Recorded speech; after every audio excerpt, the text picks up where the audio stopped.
একটা ফর্মুলা তোমাদেরকে আমি দেবো, এই ফর্মুলাটা কিন্তু সব জায়গায় খাটবে এবং ইউনিক ফর্মুলাটা তোমরা মাথায় গেঁথে নাও অথবা ফর্মুলাটা তোমরা বারবার করে মুখস্থ করে নাও। যদি সম্ভব হয় ফর্মুলাটাকে কোনো জায়গায় কাগজে লিখে রেখে দাও, দেখবে সব জায়গায় তোমাদের ফর্মুলাটা কাজে লাগছে। এবং একবার যদি তোমরা এই ফর্মুলা সেট করে নিতে পারো, একবার যদি ব্রেনে তোমাদের সেট হয়ে গেল, তাহলে এন্টার লাইফে তোমাদের এই ফর্মুলার জন্য আর চিন্তা করতে হবে না, তোমরা কিন্তু ইজিলি এটা ইমপ্লিমেন্ট করতে পারবে। ঠিক আছে, দারুণ ফর্মুলা।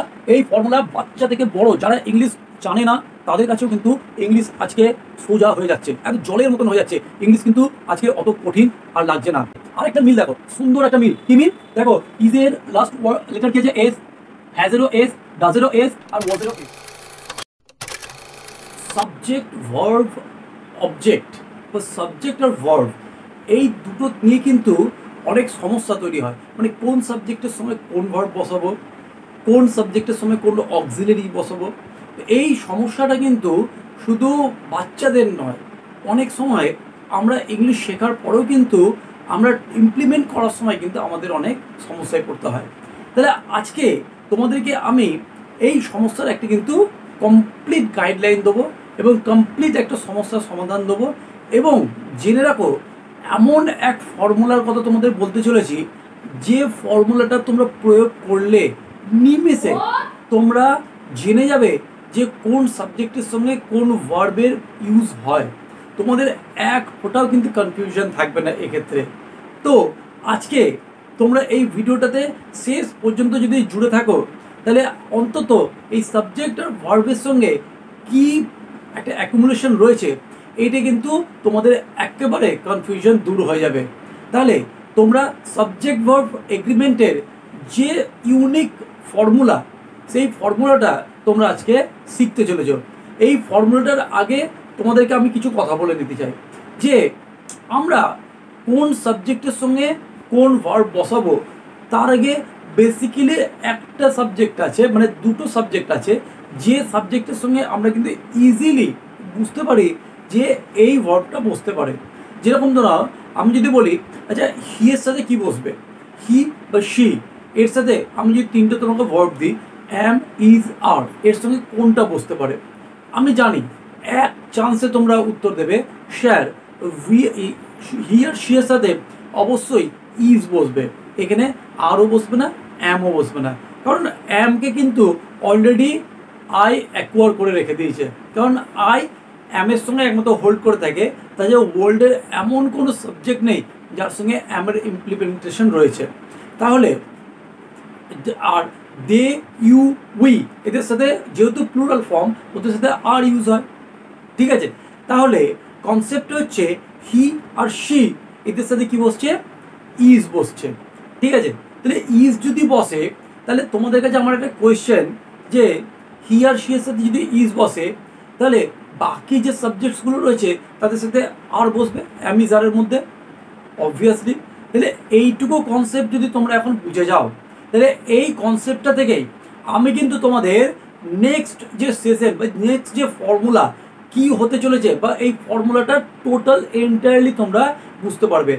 আর যদি হি এর সাথে বা শি এর সাথে সত্যি ইজ বসছে কি না বসছে এটা যদি বুঝতে না পারো, তাহলে অবশ্যই আমারই অক্সিলারি ভিডিও তৈরি করা আছে, কোন সাবজেক্টের সঙ্গে কোন ভার্ব বসে বা অক্সিলারি বসে, সেই ভিডিও অবশ্যই দেখে নিও, চেক করে নিও। তবে এই ভিডিওতে আমি তোমাদেরকে যেটা জানাতে চাইছি সেটা হচ্ছে পার্টিকুলারলি একটা ফর্মুলার মাধ্যমে সাবজেক্টের সঙ্গে কোন ভার্ব বসবে এবং কেন বসবে, এবং এর পার্টিকুলার তোমাদের রুলসটাও বলবো যে কেন। ধরে নাও এবারে এসি বোর্ডের মধ্যে চলে আসছে, চলো আমরা দেখো, আমরা যেটা বললাম যে হি আর শি, এই দুটোর সঙ্গে আমরা কি পাচ্ছি? ইজ পাচ্ছি। ঠিক আছে, তাহলে তোমরা জেনে নাও যে একটা ফর্মুলা তোমাদেরকে আমি দেবো, এই ফর্মুলাটা কিন্তু সব জায়গায় খাটবে এবং ইউনিক ফর্মুলাটা তোমরা মাথায় গেঁথে নাও অথবা ফর্মুলাটা তোমরা বারবার করে মুখস্থ করে নাও। যদি সম্ভব হয় ফর্মুলাটাকে কোনো জায়গায় কাগজে লিখে রেখে দাও, দেখবে সব জায়গায় তোমাদের ফর্মুলাটা কাজে লাগছে। এবং একবার যদি তোমরা এই ফর্মুলা সেট করে নিতে পারো, একবার যদি ব্রেনে তোমাদের সেট হয়ে গেল, তাহলে এন্টার লাইফে তোমাদের এই ফর্মুলার জন্য আর চিন্তা করতে হবে না, তোমরা কিন্তু ইজিলি এটা ইমপ্লিমেন্ট করতে পারবে। ঠিক আছে, তাহলে দেখো হি আর শি এর সাথে ইজ বসেছে, তাহলে হি আর শি কি?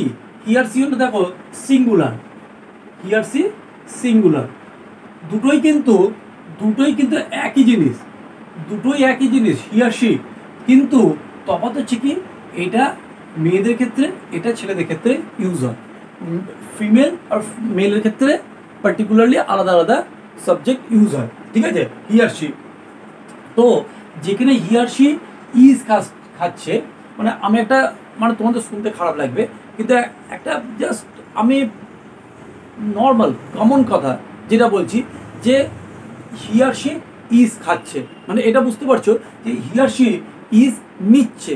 আমি নিচ্ছে না বলে কিছু কিছু ওয়ার্ড আছে যেটা আমাদের ব্রেনের মধ্যে এমন কাজ করে যেটা দীর্ঘদিন ধরে আমাদের ওটা মনে রাখতে সাহায্য করে। তো আমি এক্ষেত্রে তোমাদের বলবো, শুনতে অকওয়ার্ড লাগছে কিন্তু জাস্ট ফর রিমেম্বারিং, মানে তুমি যেন দীর্ঘদিন মনে রাখতে পারো তার জন্য কিন্তু এটা ইউজ করছি, যে হি আর সি ইজ খাচ্ছে। তাহলে যে সাবজেক্ট ইজ খাচ্ছে, তাহলে সেই সাবজেক্ট কি কি খেতে পারে দেখো, সেই সাবজেক্ট কি খাবে কি হ্যাজ, সেই সাবজেক্ট কি খাবে কি ডাজ, আর সেই সাবজেক্ট কি খাবে কি ওজ। ভালো করে দেখো, যে সাবজেক্ট, যে আমাদের অ্যাকচুয়াল পার্টিকুলার কিন্তু এখানে যে ট্রেডমার্কটা হবে সেটা হচ্ছে ইজ, আমরা ইজকে দিয়ে বিচার করব কি, যে সাবজেক্ট ইজ খাবে, যে সাবজেক্ট ইজ খাবে সেই সাবজেক্ট হ্যাজ খাবে, সেই সাবজেক্ট ডাজ খাবে, সেই সাবজেক্ট ওজ খাবে। ভালো করে দেখো, ঠিক আছে। আর একটা মিল দেখো, সুন্দর একটা মিল, কি মিল দেখো, ইজের লাস্ট লেটার কি আছে এস, হ্যাজেরও এস, ডাজেরও এস, আর ওয়াজেরও এস, মানে প্রত্যেকটা দেখো এস আছে। আমি জানি না এটা যদি, মানে যারা এটাকে সেট করেছে, মানে কোন সাবজেক্টের সঙ্গে কোন ভার্ব হবে, তারা পার্টিকুলারলি এটাকে চিন্তাধারা করে মানে সেট করেছে, না এটা অটোমেটিক্যালি এরকম কোইন্সিডেন্টালি এরকম হয়ে গেছে, মানে এটা আমি বুঝতে পারি না। কারণ তোমরা দেখে থাকবে, দেখো যে সাবজেক্টগুলো সিঙ্গুলার খাচ্ছে, মানে সিঙ্গুলার ভার্ব নিচ্ছে, প্রত্যেকটা সাবজেক্টের ভার্বের কিন্তু শেষে এস আছে, দেখো, ঠিক আছে।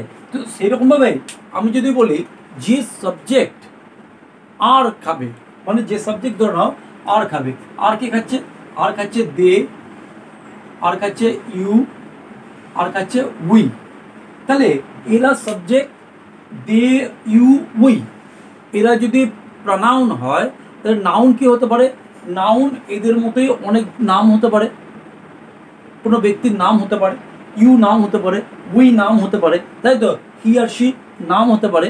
আমরা নাম না ইউজ করে প্রনাউন ইউজ করছি, তাহলে একজনের বেশি যদি দুজন ব্যক্তি হয় সেক্ষেত্রে কিন্তু দে ইউ উই এদের মধ্যেই কিন্তু পড়ছে তারা, মানে তারা প্লুরাল ফর্ম পড়ছে।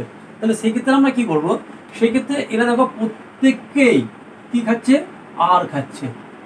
তাহলে যারা আর খায় তারা কি খাবে, তারা হ্যাভ খাবে, তারা ডু খাবে, তারা ওয়ার খাবে। যারা যে সাবজেক্ট মানে প্লুরালের প্লুরাল প্লুরাল প্লুরাল সাবজেক্ট কি খাচ্ছে, আর খাচ্ছে।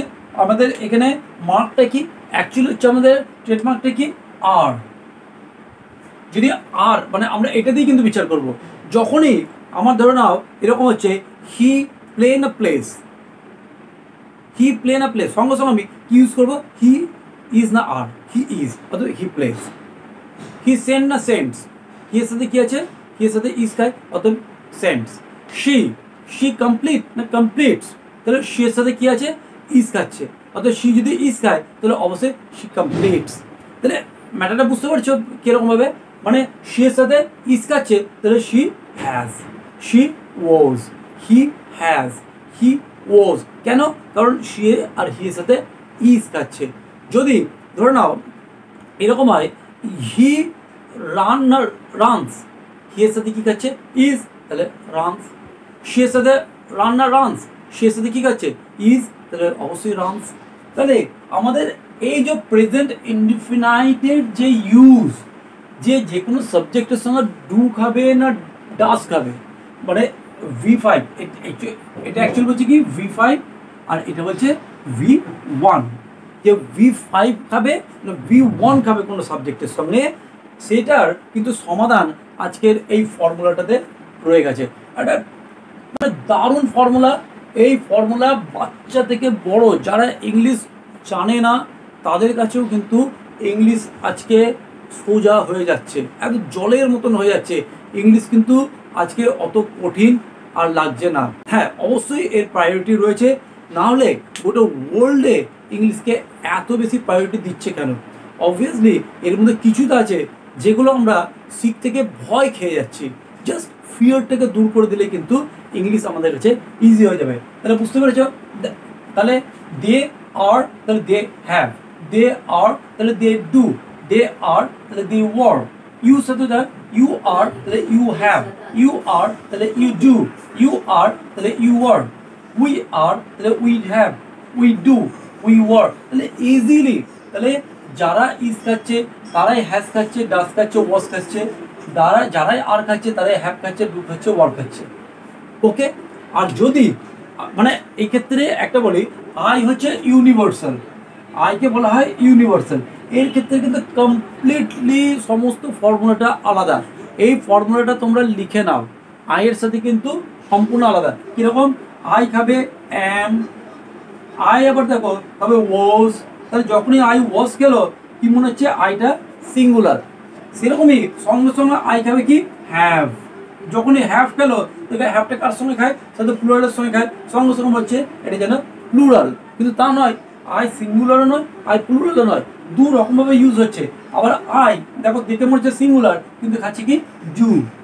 তাহলে আয়ের যে ফর্মুলাটা আছে, আয়ের ফর্মুলাটা কিন্তু ইউনিক ফর্মুলা। এটা কিন্তু তোমাদেরকে পুরোপুরি পার্টিকুলারলি একদম মুখস্থ রাখতে হবে। আয়ের সঙ্গে কী খায়? আয়ের সঙ্গে কী খায়? I am, I was, I have, I do.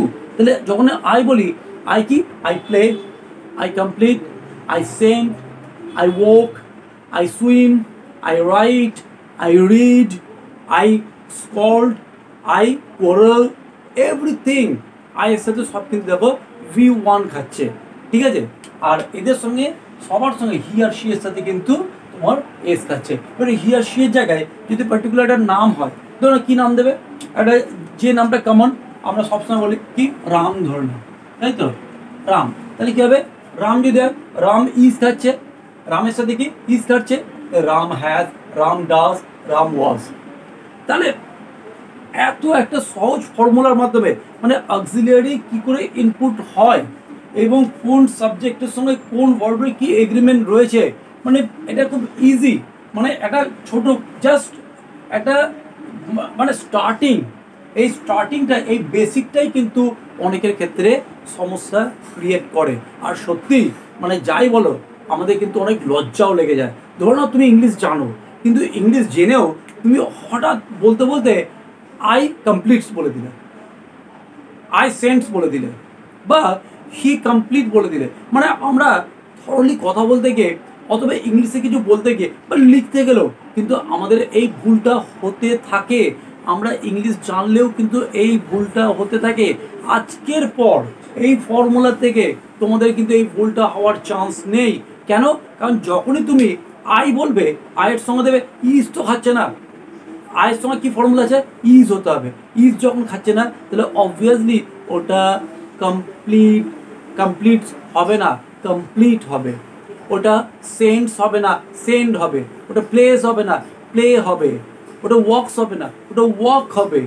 অবশ্যই যখনই আমরা এরকমভাবে ইমপ্লিমেন্ট করতে থাকবো প্রত্যেকটা সাবজেক্টকে, দেখবে র্যান্ডামলি যখন আমরা কথা বলবো তখনও আমাদের ভুলের চান্সটা খুব কম আসছে। কেন?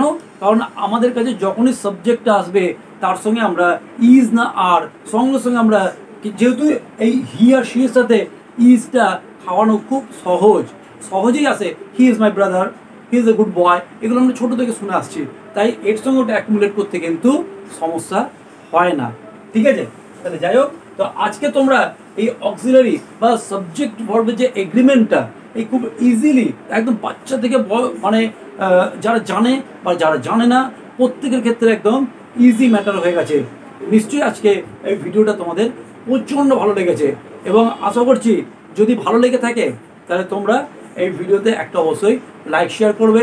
যারা নতুন আছো তারা অবশ্যই সাবস্ক্রাইব করতে যেন ভুলো না। আর অবশ্যই এরপরে নেক্সট ভিডিওতে চোখ রাখো, কারণ এরপর কিন্তু আরও একটা ফ্যাবিউলাস ভিডিও হতে চলেছে এবং সেটা অবশ্যই সারপ্রাইজ। আর যদি তোমাদের মনে হয় নতুন কোনো ভিডিও বা কোনো গ্রামাটিক্যাল পোর্শন বা কোনো কিছু একটা তোমাদের বুঝতে অসুবিধা হচ্ছে বা তোমরা বুঝতে পারছো না, আমি ইউনিক মানে একদম সহজ উপায়ে তোমাদের কিন্তু সেগুলো প্রোভাইড করব। শুধু আমাকে কমেন্ট বক্সে লিখে জানাবে যে তোমরা কী কী গ্রামার শুনতে চাইছো বা দেখতে চাইছো, আমি অবশ্যই তোমাদের হেল্প করব। তাহলে আজকের মতো ভিডিওটা শেষ করলাম। নেক্সট কোনো এরকম ফ্যাবুলাস ভিডিওতে তোমার সঙ্গে দেখা হচ্ছে। Bye, good night.